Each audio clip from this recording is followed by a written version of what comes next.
Hey guys, let's make some churros with chocolate ganache. It's so yum, you're gonna love them. Now to begin making these churros, we're going to place half a cup of water with half a cup of milk in a saucepan. To that you're going to add half a cup of butter, 1 teaspoon of sugar, and a 1/4 teaspoon of salt. Now we're just going to bring this mixture to a boil on a medium heat.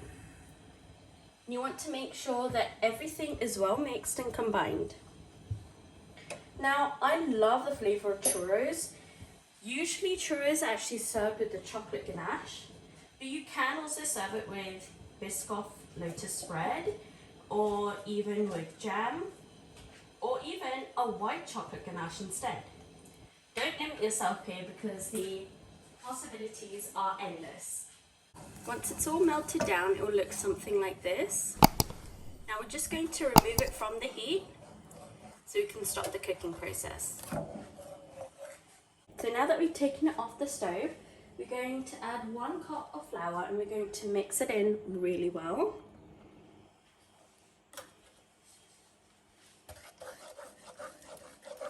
As you can see, the flour will begin to absorb all that liquid. We just want to mix it so it doesn't have any lumps.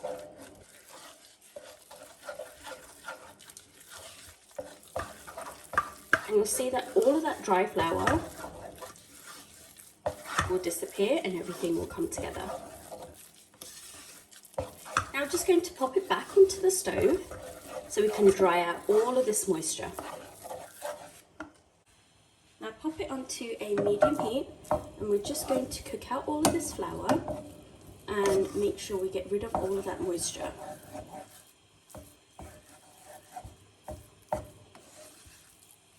Keep mixing it so it doesn't get stuck to the bottom and so it doesn't begin to burn. The mixture will begin to cook out and dry up and it will come together like a ball. Just keep cooking it and you'll begin to notice that the colour will slightly change. It'll become slightly darker in colour. It'll go from pale to a slightly cooked colour. And you'll know that it's ready when the bottom of the pan begins to get like this thin film on it. That means that it's where it should be and the moisture is being removed from the mixture. Okay, if you can see around the edges right now, there's that thin film forming. That means that this mixture is done. We're just going to remove it from the stove. Once you've removed the pan from the stove, you just want to set it aside for about 5 minutes to cool down slightly. And in the meantime, we can get on with the eggs. Now we've got 4 cold eggs and we're just going to whisk them until smooth. Make sure that everything is well combined beforehand, because if you add each egg individually to the flour mixture, it may be possible that it won't cook the way that you want them and you may end up with little bits and lumps in your mixture, and you really don't want that, do you? Now we're going to slowly add 1 egg at a time, so around about 1/4 of this mixture you're going to add it. And then you're going to use your wooden spoon just to mix it all through. In the beginning it may seem like it's slightly lumpy, but that's fine, just keep going. I find it easier to mix through with a wooden spoon than a whisk, because you don't want to add any air to it, you just want to make sure that it's a smooth mixture. This part takes a lot of muscle, so put a lot of energy into it.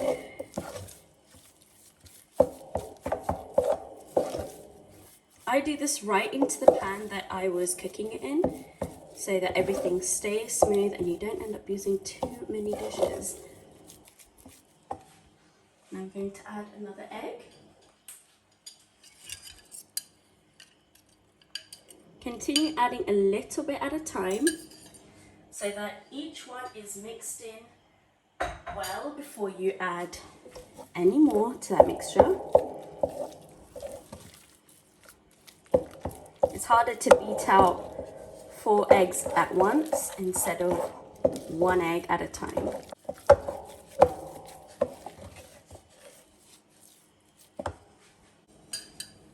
And the last egg.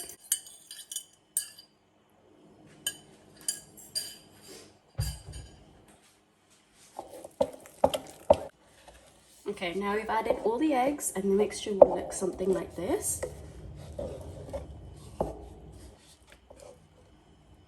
It's quite thick and that's exactly how you want it. If your mixture is runny, that means that you didn't remove enough of the moisture when we were cooking it through. Or it also could mean that you've added too many eggs. So make sure you go back and read the recipe. This is exactly how you want the texture for your churros. Nice and thick.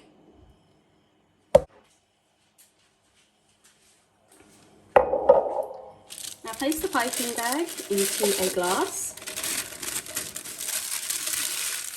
To actually make it easier to place all of that mixture into the piping bag.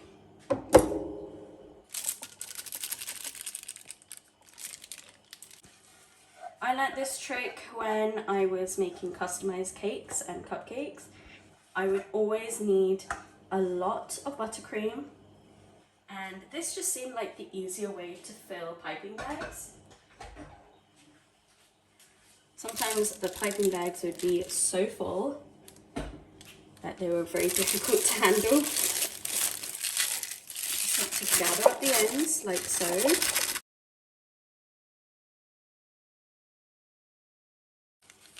Now you need another piping bag, and we're just going to snip off the ends and place a star tip on the bottom.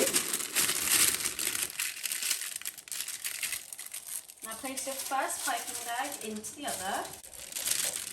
It will easily slide in. There we go. Now you're ready to pipe. Now to make these churros, you want to heat 2 inches of oil in a shallow pan up to 180 degrees Celsius.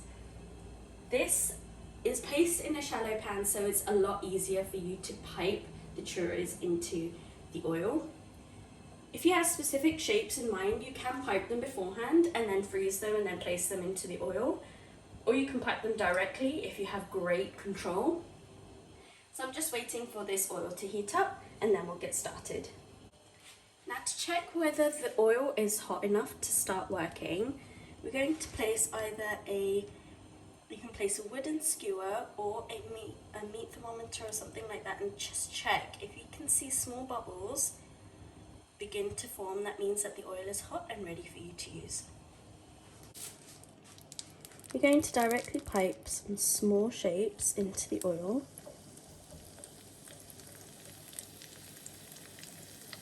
You want to make about 6-inch churros in the oil.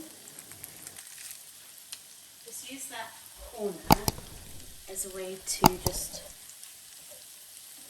drop them in.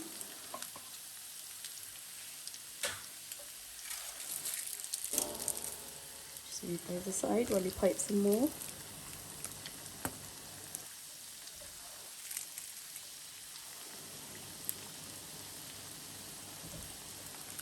The shape doesn't matter, it's the taste that counts, right? Now you just want to cook these for about 4 to 5 minutes. Let them puff up, as they do tend to puff up slightly later. Let them puff up, and then we're just going to turn them over.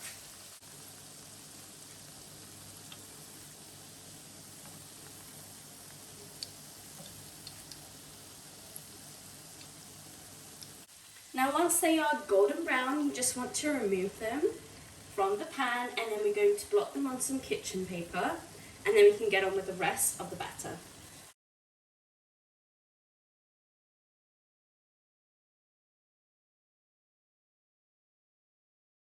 What we're going to do is we're going to dip the churros while they're still warm in cinnamon sugar so that the sugar actually gets stuck to the churros.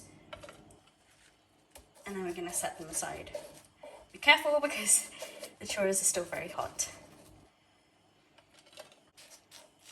Once they're all covered in cinnamon sugar, we're going to get on with the chocolate ganache. Now for the ganache, you're going to place half a cup of mini chocolate chips with a 1/4 cup of heavy cream in the microwave at 20-second bursts until it's nice and smooth. Once it's smooth, it will look something like this. That's perfect. Now we're ready to dip some churros. Don't these look absolutely delicious? You guys definitely have to make them today. Thank you for watching, everyone. I hope you liked this video. Don't forget to give it a big thumbs up, leave a comment down below. Don't forget to subscribe and send us a super thanks. Much love and have a good one. Bye.